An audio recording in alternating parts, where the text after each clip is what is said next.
This is your CBS 46 News Update, brought to you by West Shore Home.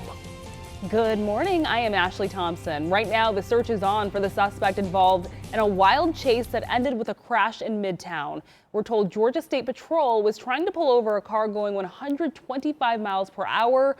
The driver refused to stop and instead led troopers on a short chase. It ended at 10th Street in Midtown when the driver crashed into another car. The suspect then ran from the scene. Several people were hurt. We've learned an 18-year-old has died. This morning, police are investigating a shooting in DeKalb County. It happened at the intersection of Ridgetop Drive and River Road. Right now, we know one man was taken to the hospital. We are working to find out his condition and if there are any suspects. And a suspected killer is dead after a standoff with police. This happened yesterday at a condo on Kensingwood Trace near Decatur. The GBI identified the man as 27-year-old DeMarco Riley. According to the agency, deputies gave commands for Riley to surrender, but he refused. During the standoff, one deputy U.S. Marshal fired, striking Riley. He was wanted for the murder of Charles Hunt in Decatur last week. No officers were hurt. More than 7,000 Georgians have died from COVID-19, and more than 318,000 Georgians have been infected with it. Georgia is seeing its lowest positivity rate since June at just over 6%. Georgia now ranks 24th nationwide for new cases per capita in the last 2 weeks. It was once one of the worst.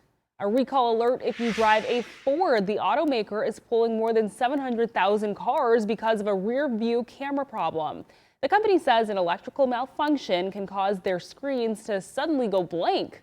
The recall affects a wide variety of 2020 models, including the Ford Explorer, the Mustang, and most F-Series pickups.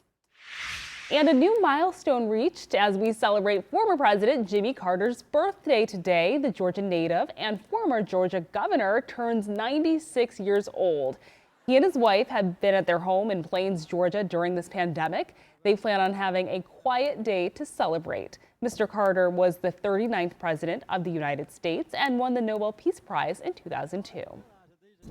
And it was a long haul, but the Braves got it done in extra innings. Game 1 of the NL wildcard round against the Reds had fans feeling every kind of emotion. It took a walk-off single from Freddie Freeman in the 13th inning. The Braves can close out the series today with a win. If they do, it'll be their first playoff series win since 2001. First pitch is at noon. There's going to be some good weather for that game today, Fred. Ashley, as we're looking at temperatures that'll be well up into the 70s with a lot of sunshine, a little breeze out there between about 10 and close to 20 miles per hour at times. 78 degrees in Atlanta this afternoon, 80 for Athens and Covington. Some great weather coming down the pike for us for several days to come. Notice how Friday afternoon, sunshine. Saturday afternoon, same story. More of the same for Sunday and into early next week. Not much change at all. We continue with blue sky.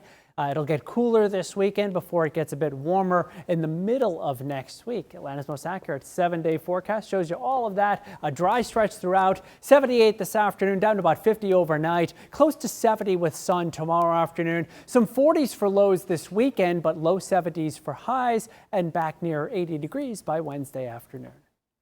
This has been your personal news update from CBS 46 News, brought to you by West Shore Home, Atlanta's one-day bath remodeler.